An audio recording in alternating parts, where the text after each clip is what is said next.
Hello, आज हम आपको बताएंगे राइबोसोम। तो राइबोसोम एक सेल ऑर्गेनेल्स है और राइबोसोम को सबसे पहले डिस्कवर किया था जॉर्ज जी पैलाडे ने। इसीलिए राइबोसोम को हम पैलाडे पार्टिकल्स भी बोलते हैं। जैसा कि हम देख रहे हैं, जो राइबोसोम होता है वो सबसे स्मॉलेस्ट सेल ऑर्गेनेल्स होता है सेल में, और जो होता है ये नेक्ड होता है, ये क्योंकि इस पर कोई कवरिंग नहीं होती है, ये विदाउट मेम्ब्रेन होता है।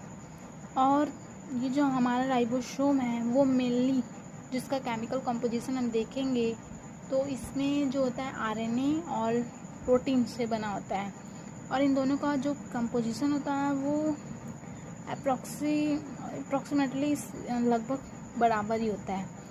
और जो हमारा राइबोसोम है उसकी जो दोनों यूनिट होती है वो मेनली जो होती है वो मैग्नीशियम आयन के थ्रू ही वो हमारा एक दूसरे से अटैच होते हैं। जैसे ही मैग्नीशियम आयन का कंसंट्रेशन कम हो जाएगा वो एक दूसरे से सेपरेट हो जाते हैं, और इसे हम प्रोटीन फैक्ट्री भी बोलते हैं, क्योंकि राइबोसोम बहुत बड़ा रोल प्ले करता है प्रोटीन सिंथेसिस में। और यहाँ पे हम फ्लो चार्ट के थ्रू हम समझ सकते हैं कि राइबोसोम जो होता है 2 टाइप्स का होता है, 70S 80S। जो 70S होता है वो प्रोकैरियोट में होता है, 80S जो होता है वो यूकैरियोट में होता है। लेकिन कुछ ऐसे यूकैरियोटिक सेल्स हैं जिसमें 70S टाइप का जो राइबोसोम पाया जाता है, जैसे कि क्लोरोप्लास्ट और यूकैरियोटिक माइटोकॉन्ड्रिया में 70S टाइप का पाया जाता है राइबोसोम।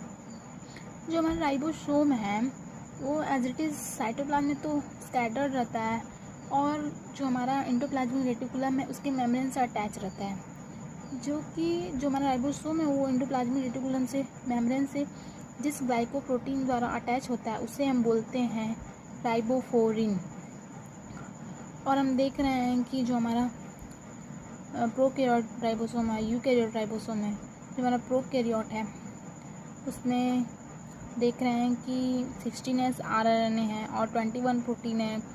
ये हमारा जो हो गया 30S सब यूनिट और ये 50S यूनिट, और जो 80S राइबोसोम है उसमें 40S है और 60S जो लार्ज सब यूनिट है।